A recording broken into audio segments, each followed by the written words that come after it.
To our YouTube channel medical and nurses of shorts. तो आज हम टॉप 20 कम्युनिकेबल डिसीज़ पढ़ेंगे, जिनमें सभी कम्युनिकेबल डिसीज़ का क्या कॉज है, मतलब वायरस है कि बैक्टीरियल है, साथ ही साथ किस तरीके से ट्रांसमिट होगी, क्या आपकी बॉडी लक्षण शो करेगी, इनक्यूबेटरी पीरियड कितना होगा। दैट मीन्स आपको जब वायरस या बैक्टीरिया आपकी बॉडी में एंटर होता है तो आफ्टर दैट कितने टाइम के अंदर आपकी बॉडी लक्षण शो करेगी, तो वो कहलाएगा यहाँ पे incubation period. Management, that means यहाँ पर कौन सी ड्रग और कौन सी मेडिसिन के थ्रू आप इस चीज़ को ट्रीट कर सकते हैं या फिर बेस्ड ऑन सिम्टम। तो यहाँ पर हम शॉर्ट नोट में पढ़ेंगे पूरी कम्युनिकेबल डिसीज़ और साथ ही साथ इन कम्युनिकेबल डिसीज़ का इंक्यूबेटरी पीरियड, वैक्सीन किस डिसीज़ के लिए कौन सी वैक्सीन है और ये वैक्सीन कब दी जाती है। फर्स्ट डिसीज़ यहाँ पे ऐड की हुई है वो एन कोविड-19 और कोरोना वायरस वैक्सीन, एन कोविड-19 और कोरोना वायरस डिसीज़, जिसको हम कोविड-19 के नाम से भी जानते हैं। इसका पॉजिटिव एजेंट है कोरोना वायरस। क्या है कोरोना वायरस?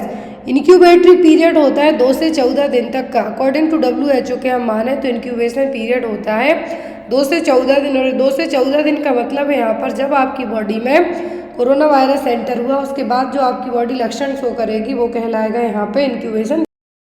इस तरीके से होगा तो इसका ट्रांसमिशन होगा ड्रॉपलेट इन्फेक्शन के थ्रू। दैट मीन्स छींकने खांसने से, सबको पता है। और इसका जो प्राइमरी सोर्स होता है प्राइमरली ये सलाइवा के थ्रू, जो आप छींकते खांसते हैं किसी दूसरे के ऊपर तो ये डिस्चार्ज होगा आपको, उससे होगा। क्लियर? अब यहाँ पे इसके जो साइन है, मेन साइन इसमें होता है फीवर, कफ, बॉडी एक और आफ्टर दैट आपको ब्रीदिंग डिफिकल्टी। ये 3 क्लासिकल साइन होते हैं। वैक्सीन है कोविड-19 के लिए एट प्रेजेंट कोवैक्सीन, कोविशील्ड है और इनोवेक, जो कि पूरे विश्व की पहली कोविड-19 वैक्सीन है जो कि इंट्रानेजल एज स्प्रे के तौर पे यूज़ की जाएगी।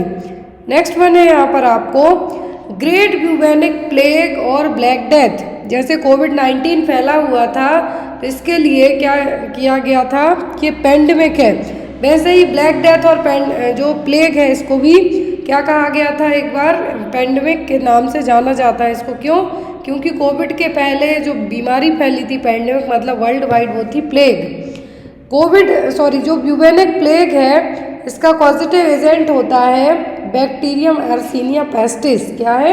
एर्सीनिया पेस्टिस इसका पॉजिटिव एजेंट है। बैक्टीरिया है जो कि एक एर्सीनिया पेस्टिस जनरली जो फ्ली होती हैं रोडेंट्स के चारों तरफ, जो चूहे हैं उनके चारों तरफ जो फ्ली उड़ेंगी तो उनके थ्रू होगा। Rate carries plague bacteria, rate के अंदर क्या होगा? एर्सीनिया पेस्टिस होगा, लेकिन जो फ्ली है रेट के ब्लड को चूसेंगी, चूहों को काटेंगी जब वे फ्ली, यदि वही फ्ली ह्यूमन बीइंग के कांटेक्ट में आती हैं या फिर किसी खाने पीने के थ्रू जाती हैं, तब एर्सीनिया पेस्टिस आपकी बॉडी में एंटर करेगा। और फ्ली यदि आपको बाइट करती हैं तब आप यहाँ पे इन्फेक्टेड होंगे। तो यहाँ पर इसका ट्रांसमिशन ब्यूबेनिक प्लेग या फिर ब्लैक डेथ का कैसे होगा? Small animals flea from small animals, जो कि रोडेंट्स हैं, चूहे हैं, और इनके एक्सपोजर में जब आप आएंगे तब ये आपको ट्रांसमिट होगा। तो ब्यूबेनिक प्लेग का कॉज क्या है? बैक्टीरियम एर्सीनिया पेस्टिस, जो कि रोडेंट्स का या फिर हम ये कह सकते हैं कि फीकल मटेरियल है या फिर रोडेंट्स का जो यूरिन है उसके थ्रू ये फ्ली क्या करेंगी, उस पर उड़ेंगी। यदि वो फ्ली वाले जो रोडेंट्स का जो सूसू पोटी है उसके थ्रू ये फ्ली आपके पास आएंगी, आपको बाइट करेंगी, बैक्टीरिया आपके अंदर आ जाएगा और यहाँ पर आप बीमार पड़ेंगे। सबसे पहले लिम्फेटिक वेसल्स को बाइट आपको स्किन के थ्रू करेंगी, लेकिन आपकी बॉडी में इन्फेक्शन फैलेगा कब? आपका जो लिम्फेटिक सिस्टम है उसके थ्रू। तो यहाँ पर सबसे पहले जो ब्लैक डेथ फैला हुआ था ये फैला था सेंट्रल एशिया में, वेस्टर्न एशिया, नॉर्थ इंडिया और युगांडा में। फिर इंक्यूबेशन पीरियड होता है इसका 2 से 6 दिन तक। कितना? 2 से 6 दिन तक। नेक्स्ट है जीका वायरस जिसको इसका पॉजिटिव एजेंट है एडीज एगिप्टी। क्या है? Aedes aegypti. Zika virus is a single strand RNA virus of Flaviviridae family. इसका जो जीका वायरस है क्या है? एडीज एगिप्टी पॉजिटिव एजेंट है। RNA वायरस बिलोंग करेगा यहाँ पर। जो एडीज एगिप्टी है मॉस्क्यूटो, जो कि आपने एडीज स्पीसीज पढ़ी हैं जो कि डेंगू के लिए होती है, वही एडीज एगिप्टी यहाँ पर भी है। लेकिन इसका जो वायरस कैटेगरी है वो क्या है? फ्लेविब्रेडा फैमिली है। Zika virus generally human being में जो इन्फेक्टेड मॉस्क्यूटो एडिस स्पीसीज जो कि एडिस एगिप्टी मॉस्क्यूटो इसके बाइट करने के कारण होगा, इसीलिए क्या वेक्टर बॉर्न डिसीज में आएगा। फिर ट्रांसमिशन होगा इसका इन्फेक्टेड एडिस एगिप्टी मॉस्क्यूटो के काटने के कारण।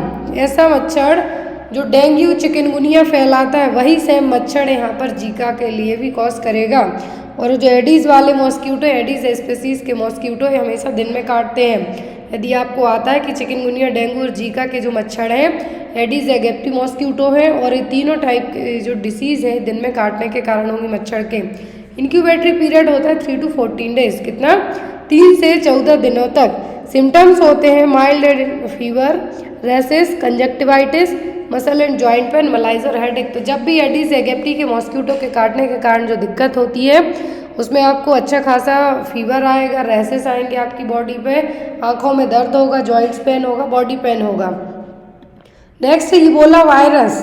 Ebola virus disease formerly known as Ebola haemorrhagic fever जो कि रेयर है लेकिन फैटल इलनेस कॉज करेगी ह्यूमन बीइंग में। इंक्यूबेटरी पीरियड होता है 2 से 21 दिन तक का, कितना 2 से 21 दिन तक का।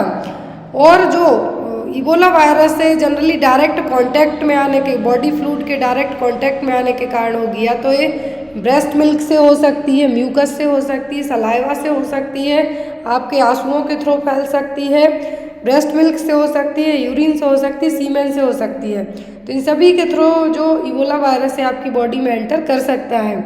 अब यहाँ पर इसके जो साइन सिम्टम है, यहाँ पर पर्सन को बॉडी एक होगा, फीवर आएगा। तो जब भी कोई वायरल इन्फेक्शन होता है तो आपको फीवर जरूर आएगा, लेकिन यहाँ पर यदि आपका इसको ट्रांसमिशन पूछा जाता है तो डायरेक्ट कांटेक्ट के थ्रू मेनली ट्रांसमिट होगा। बॉडी फ्लूइड्स में आपकी बॉडी से जो भी फ्लूइड निकलते हैं, अब उसमें आपके आंसू हो गए, आप सीमेन हो गया, वेजाइनल डिस्चार्ज हो गया, वॉमिट हो गया, म्यूकस हो गया, लार हो गई, ये सभी चीज़ें आ जाएंगी। नेक्स्ट है स्मॉल पॉक्स। क्या है स्मॉल पॉक्स? कॉजेटिव एजेंट है वेरियोला वायरस जो कि डबल स्ट्रैंडेड डीएनए वायरस है। क्या है? डबल स्ट्रैंडेड डीएनए वायरस है। मोड ऑफ ट्रांसमिशन होता है रेस्पिरेटरी, दैट मीन्स ड्रॉपलेट, छींकने खांसने के कारण होगा। सिम्टम्स होते हैं इसके फीवर, रैसेस जो कि सेंट्रीफंगल डिस्ट्रीब्यूशन में रहेंगे और पूरे विश्व से स्मॉल पॉक्स रेडिकेट हो गया है 1979 से 1980 के बीच में। 1979 to 1980 के बीच में स्मॉल पॉक्स पूरे विश्व से रेडिकेट हो चुका है। क्लियर? कॉज क्या है? Variola virus double stranded DNA virus है। स्नीजिंग, कफिंग, खांसने, छींकने से फैलेगा ये। सिम्टम वही सेम है, फीवर, रैसेस, लेकिन जो रैसेस का वे है वो होता है सेंट्रीफंगल डिस्ट्रीब्यूशन। नेक्स्ट वन है चिकन पॉक्स। चिकन पॉक्स का कॉजेटिव एजेंट है वेरिसेला जूस्टर वायरस जो कि एक डीएनए वायरस है। क्या है? DNA virus. Varicella zoster virus is a DNA virus, is the member of herpes group का। तो जो वेरिसेला जूस्टर वायरस है हर्पीज ग्रुप का वायरस है, जो हर्पीज जूस्टर का सिग्नल्स है, ये भी कभी कभी चिकन पॉक्स कॉज कर सकता है। लेकिन मेनली जो इसका आपको एज एन एग्जाम पर्पज से पूछते हैं तो होता है varicella zoster. Varicella zoster herpes group का वायरस है। अब यहाँ पर ट्रांसमिशन होता है person to person by droplet, वही स्नीजिंग, कफिंग के थ्रू। इंक्यूबेटरी पीरियड होता है 14 से 16 दिन का, 14 to 16 डेज। अब इसके रैसेस में 2 तरीके के होते हैं। तो वेसिकुलर रैसेस जो कि प्लियोमॉर्फिज्म नेचर में रहेंगे, जिसमें आपको फीवर भी आएगा, मलाइज भी होगा, बॉडी एक होगा और पूरी बॉडी पर क्या होंगे? वेसिकुलर रैसेस भी देखने को मिलेंगे। कॉम्प्लिकेशन चिकन पॉक्स का होता है रेस सिंड्रोम और डिसेमिनेटेड इंट्रावेस्कुलर कोआगुलेशन है। मेन कॉम्प्लिकेशन है किसके? चिकन पॉक्स के। होते रेयरली हैं बट होते हैं तो ये होंगे। चिकन पॉक्स का आपने प्लियोमॉर्फिक रीजन में रैसेस पढ़े हैं, जो पैप्यूल्स मैक्यूल्स रहेंगे इस तरीके से होंगे आपको। प्लियोमॉर्फिक का मतलब जो आप इमेज में देख रहे हैं इस तरीके से पूरी बॉडी पर सेम डिस्ट्रीब्यूशन में एक साथ रहेंगे। मैक्यूल, पॉप्यूल, टियल ड्रॉप वेसिकल्स, फिर आफ्टर द स्कैब्स। फिर आता है मीजल्स। मीजल्स जिसको रूबियोला कहेंगे, कॉज है इसका मिक्सोवायरस। इंक्यूबेटरी पीरियड है 10 से 14 दिन तक। कितना? 10 से 14 दिनों तक के लिए। ट्रांसमिशन है इसका ड्रॉपलेट। क्या है? Droplet. Koplik spots classical sign होता है मीजल्स का।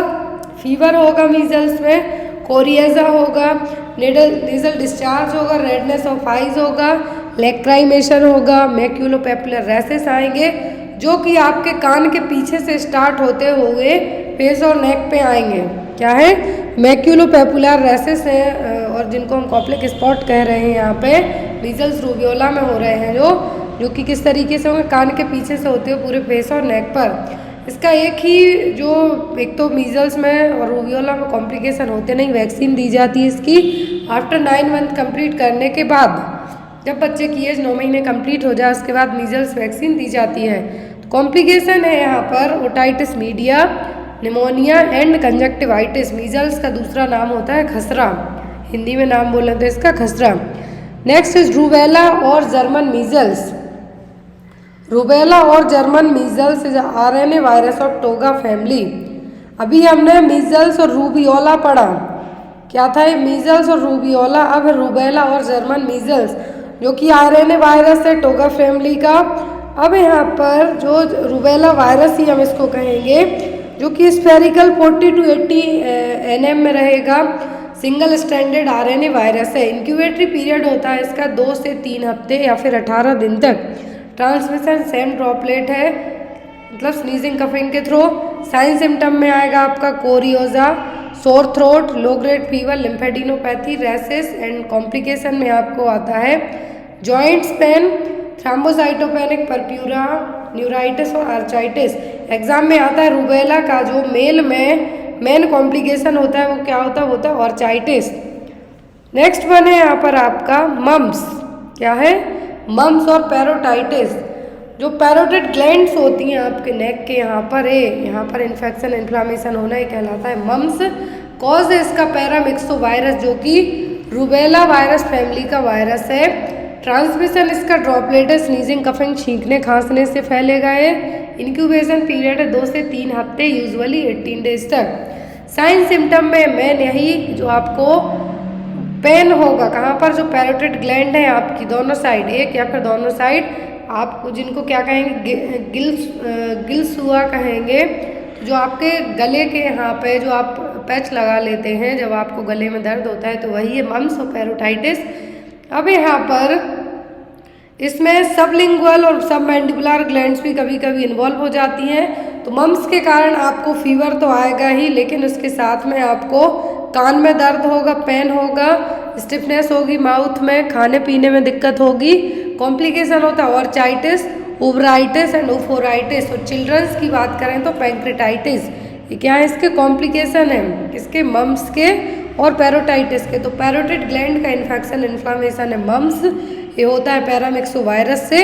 इसके साइन सिम्टम वही है कि पैरोटिड ग्लैंड में स्वेलिंग होगी, दर्द होगा आपको गले में, खाना पीना निगलने में दिक्कत आएगी, बुखार होगा। Next one is influenza. अब इन्फ्लुएंजा की अलग अलग जो हमें कहेंगे कैटेगरी होंगी। तो इसका तो कॉज होता है type A, B and C virus, जो कि ऑर्थोमिक्सोब्रेडा फैमिली से बिलोंग करेंगे। इंक्यूबेटरी पीरियड होता है 18 से 72 घंटे तक। ट्रांसमिशन ड्रॉपलेट है। अभी एट प्रेजेंट में हम बात करें तो H3N2, मैंने इसका एक सेपरेट वीडियो अपलोड किया था, वो आप देख लेना। H1N1 स्वाइन फ्लू के लिए इन्फ्लुएंजा वायरस, फिर आता है बर्ड फ्लू के लिए। तो ये सभी क्या है? इन्फ्लुएंजा के सब टाइप हैं। तो यहाँ पर इन्फ्लुएंजा का जो इंक्यूबेटरी पीरियड है वो होता है 18 से 72 घंटे। ड्रॉपलेट इन्फेक्शन है ये। साइन सिम्टम में वही है जो वायरल फीवर में होगा कि फीवर आएगा आपको, ठंडी लगेगी, मसल एक होगा, कफ होगा, कंजेशन होगा, रनी नोज होगी, हेडेक होगा और पूरी बॉडी में दर्द होगा। कॉम्प्लिकेशन है इसके rare syndrome, pneumonia, acute sinusitis और ब्रोंकाइटिस। वैक्सीन की बात करते हैं हम तो इन्फ्लुएंजा के लिए नेज़ल स्प्रे के थ्रू वैक्सीन दी जाती है। नेज़ल स्प्रे के थ्रू पहले एक ही वैक्सीन दी जाती थी, वो थी इन्फ्लुएंजा वैक्सीन। बट नाउअडेज जो अभी कोविड-19 के लिए भी वैक्सीन आ गई, इनोवेक वैक्सीन भारत बायोटेक ने बनाई हुई है, जो कि पूरे विश्व की पहली वैक्सीन है नेज़ल स्प्रे वाली। तो इन्फ्लुएंजा वैक्सीन किस रूट से दी जाती है? नेज़ल स्प्रे के थ्रू दी जाती है। इन्फ्लुएंजा के लिए यदि स्वाइन फ्लू और इन्फ्लुएंजा के लिए हम ड्रग ऑफ चॉइस की बात करते हैं तो इसके लिए एक ही ड्रग है। क्या है? एक ही ड्रग है इसके लिए, ओसेल्टाम्बिर। हम आगे स्वाइन फ्लू भी पढ़ेंगे, बट इन्फ्लुएंजा के लिए भी जो ड्रग दी जाती है तो वो ओसेल्टामिविर और टेमीफ्लू है जो दी जाती है। नेक्स्ट आता है आपका सार्स। क्या है SARS? Severe acute respiratory syndrome. क्या है? Severe acute respiratory syndrome. Positive agent new strain of corona virus. क्या है? नया स्ट्रेन ऑफ कोरोना वायरस का इंक्यूबेशन पीरियड होता है 2 से 7 दिन तक का।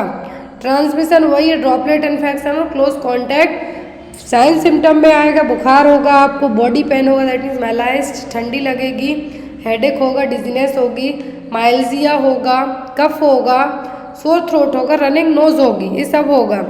जो कॉम्प्लिकेशन की बात करते हैं हम तो ARDS acute respiratory distress syndrome होगा, पल्मोनरी डिकम्प्रेशन होगा। मैनेज करने के लिए बेस्ड ऑन सिम्टम फीवर है तो एंटीपायरेटिक दे दी जाएंगी, कफ है, सर्दी खांसी हो रही है तो जो कफ एक्सपेक्टोरेंट दी जाएंगी, नाक से पानी आ रहा है आपको बहुत ज़्यादा, रनिंग नोज हो रही है तो सिट्रिजिन, लिवोसिट्रिजिन दी जाएंगी। तो इस तरीके से बेस्ड ऑन सिम्टम है जो इसका ट्रीटमेंट किया जाएगा। नेक्स्ट है पोलियोमाइलाइटिस। पोलियोमाइलाइटिस पॉजिटिव एजेंट होता है इसका पोलियो वायरस। क्या है? Polio virus. Polio virus enterotype species का ही वायरस है जिसको हम क्या कहते हैं? Picornaviridae family. Polio virus single strand RNA virus है जिसमें यहाँ पर single stranded positive RNA virus. World polio day हम सेलिब्रेट करते हैं 24 अक्टूबर को हर साल। यहाँ पर ओनली इम्पोर्टेंट पॉइंट्स दिए हुए हैं जो आपको एग्जाम पर्पस के साथ साथ आप यदि डेली वे में भी डिसीज़ के बारे में जानना चाहते हैं तो बहुत ईजी समझ सकते हैं। तो यहाँ पर 24 अक्टूबर को हम हर साल क्या मनाते हैं? पोलियो दिवस, विश्व पोलियो दिवस। इंक्यूबेशन पीरियड होता है 7 से 14 दिन। ट्रांसमिशन है फीको ओरल रूट और ड्रॉपलेट। फीको ओरल रूट और ड्रॉपलेट। किसी में पोलियो के सिम्टम बहुत ही रेयरली देखने को मिलेंगे।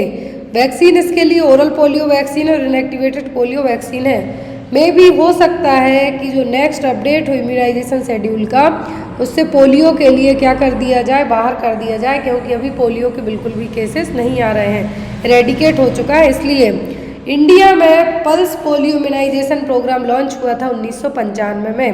पोलियो की वैक्सीन दी जाती है 5 साल तक। जो ओरल पोलियो वैक्सीन दी जाती है 2 बूंद जिंदगी की। बच्चे को एक तो 0 डोज दिया जाता है जब बच्चा पैदा होता है तभी, फिर जब आप वैक्सीनेशन के लिए जाते हैं, जितने बार जाते हैं उतने बार ओरल पोलियो वैक्सीन बच्चे को दी जाती है। और कब तक दी जाती है? 5 साल तक।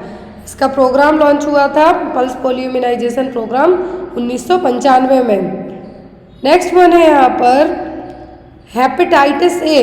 क्या है? हेपेटाइटिस ए, जिसको हम इन्फेक्शियस हेपेटाइटिस और एपिडेमिक जॉइंटिस के नाम से भी जानते हैं। जो हेपेटाइटिस है इसमें हेपेटाइटिस का मतलब होता है क्या है? लिवर में इन्फेक्शन होना। हेपेटिक का मतलब होता है लिवर, आइटिस जुड़ जाए मतलब इन्फेक्शन हो रहा है, इन्फ्लामेशन हो रहा है। हेपेटाइटिस ABCDE, हेपेटाइटिस ABCDE है। यहाँ पर हम हेपेटाइटिस ए के बारे में पढ़ते हैं जो कि hepatitis A virus RNA virus से होगा, फीको ओरल रूट के थ्रू फैलेगा। इसका इंक्यूबेटरी पीरियड होता है 10 से 50 दिन तक का, 10 to 50 डेज। सिम्टम में आपको एब्डोमिनल पेन होगा, लॉस ऑफ हेपेटाइट होगा, लो ग्रेड फीवर रहेगा, पर्सन को दर्द भी, कभी कभी पेट में ज़्यादा दर्द होगा, डायरिया भी हो सकता है, फीवर भी होगा और ईचिंग भी होगी, वेट लॉस होगा, येलो स्किन और आइज देखने को मिलेंगी। किसमें? हेपेटाइटिस ए में। फिर यहाँ पर आता है हेपेटाइटिस बी, जिसको हम सीरम हेपेटाइटिस कहते हैं। इस सीरम हेपेटाइटिस का मतलब है या तो ब्लड ट्रांसफ्यूजन के थ्रू होगा, या फिर माँ से बच्चे को होगा, या फिर सेक्सुअल कांटेक्ट के थ्रू होगा। तो ये क्या है? सीरम हेपेटाइटिस और हेपेटाइटिस बी, जो कि एक DNA वायरस है। यहाँ पे आप ध्यान से सुनिए कि जो हेपेटाइटिस की क्लास है ABCDE, तो यहाँ पर हेपेटाइटिस बी है जो DNA वायरस है। हेपेटाइटिस बी DNA वायरस है। जो हेपेटाइटिस ए और ई है, दोनों बस फैलते हैं फीको ओरल रूट और कंटामिनेटेड फूड से। बाकी हेपेटाइटिस बी है, सी है, ऐसे नहीं होंगे। तो हेपेटाइटिस बी DNA वायरस है, पेरेंटल रूट से होगा, सेक्सुअल होगा। पेरेंटल का मतलब मेडिकेशन एडमिनिस्टर करने के टाइम हो सकता है, सेक्सुअल कांटेक्ट से हो सकता है, माँ से बच्चे को हो सकता है। इंक्यूबेटरी पीरियड होता है 50 से 180 दिन। जो भी वर्कर हॉस्पिटल में काम करते हैं उनको हेपेटाइटिस बी वैक्सीनेटेड रखना कंपलसरी होता है, बहुत सारे हॉस्पिटल का ये रूल है। अब इसमें सिम्टम तो सेम होंगे, येलो होंगी आँखें, डार्क यूरिन होगी येलो कलर की, एब्डोमिनल पेन होगा। कभी कभी कुछ केस में क्या होता है इवन सिम्टम भी नहीं दिखाई देते, लेकिन धीरे धीरे थोड़ा बहुत चीज़ें होती हैं तो लोग अवॉइड करते हैं। आफ्टर दैट लिवर फेलियर होने के चांसेस भी रहते हैं। फिर सी है जो हेपेटाइटिस सी पैरेंटल रूट से। Hepatitis C mainly blood transfusion के कारण होता है। यदि किसी पर्सन को आपने ब्लड ट्रांसफ्यूज किया है और उसमें पहले से हेपेटाइटिस सी वायरस है तो आपकी बॉडी में बहुत इजीली चला जाएगा। इंक्यूबेशन पीरियड होता है 6 से 7 हफ्ते तक, 6 से 7 हफ्ते। हेपेटाइटिस सी फीकोरल रूट से फैलेगा, इंक्यूबेटरी पीरियड होता है 2 से 9 वीक तक। फिर आता है रोटा वायरस। क्या है? रोटा वायरस जो कि डायरिया कॉज करेगा। Rota virus is a genus of double stranded RNA virus जो कि रियोब्रेडा फैमिली से बिलोंग करेगा, जो कि डायरिया के लिए रिस्पॉन्सिबल होता है। डायरिया किसके लिए? बच्चों के लिए। इन्फेंट और यंग चिल्ड्रन में डायरिया को कॉज करने वाला मेन वायरस होता है रोटा वायरस। वैक्सीन दी जाती है, ओरली दी जाती है, 5 ड्रॉप दी जाती हैं। 2 तरीके की वैक्सीन होती है रोटा वायरस की। होती है रोटाटेक जिसके 3 डोज दिए जाते हैं, पहला 2 महीने में, दूसरा 4 महीने में, तीसरा 6 महीने में। रोटारिक्स होती है, इसके ओनली 2 डोज दिए जाते हैं। फर्स्ट दिया जाता है 2 मंथ की एज में और दूसरा दिया जाता है 4 महीने की एज में। तो आपको रोटा वैक्सीन में वैक्सीन याद रखना है। कॉज क्या करेगा? डायरिया, जो कि यंग इन्फेंट्स और बच्चों में। क्लियर? नेक्स्ट है HIV एड्स और acquired immunodeficiency syndrome. Positive agent होता है इसका HIV virus, human immunodeficiency virus. Transmission होता है इसका थ्रू द इन्फेक्टेड ब्लड, सीमेन और वेजाइनल फ्लूइड। HIV एड्स के लिए क्या कहा गया है कि या तो ब्लड के थ्रू फैलेगी इन्फेक्टेड, सीमेन के थ्रू होगी मतलब सेक्सुअल कांटेक्ट से हो सकती है, वेजाइनल फ्लूइड से हो सकती है, माँ से बच्चे को हो सकती है। फिर यहाँ पर इसका ट्रीटमेंट में जो मेन ड्रग यूज़ होती है वो होती है एंटीरेट्रोवायरल थेरेपी, जिसका नाम है जिडोविडिन। जिडोविडिन तो क्या है? नॉर्मल HIV को ट्रीट करने में यूज़ की जाती है।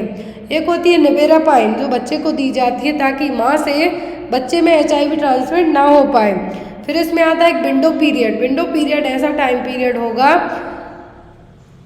Time between HIV infection and the point when the test will give an accurate result. मतलब आपकी बॉडी में HIV इन्फेक्शन है, टेस्ट किया, रिजल्ट पॉजिटिव आया तो वो ड्यूरेशन क्या कहलाएगा? आपका window period.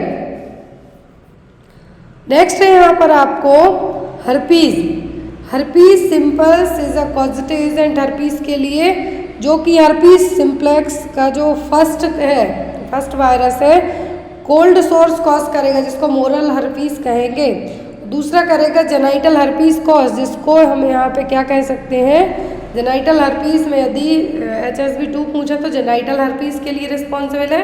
Herpes simplex first पूछे तो कोल्ड सोर्स के लिए, जो कि जनरली किसिंग के थ्रू फैलेगा, सेजल्स जिसको वायरस हमने कहा है वो। फिर आता है ह्यूमन पैपिलोमा वायरस। क्या है? ह्यूमन पैपिलोमा वायरस, जो कि सर्वाइकल कैंसर के लिए सबसे कॉमन वायरस माना जाता है। वार्ड्स कॉज करेगा HPV वायरस। साथ ही साथ यहाँ पर सर्वाइकल कैंसर का जो मेन रीजन है फीमेल में वो क्या होता है?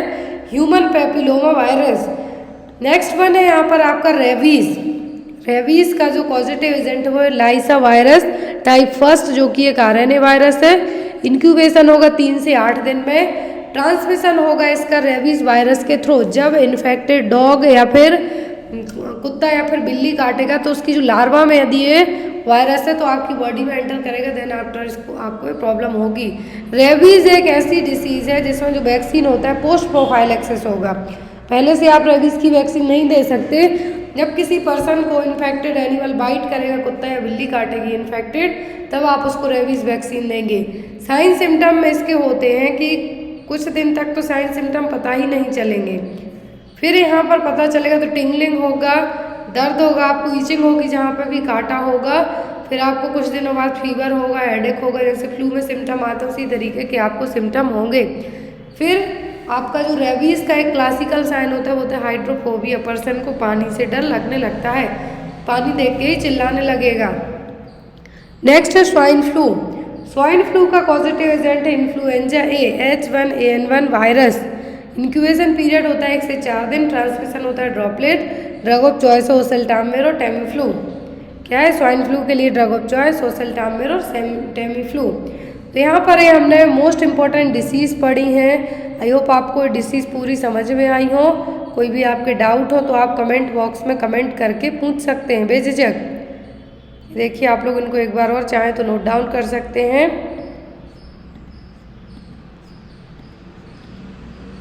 सो thank you for watching us. Bye bye.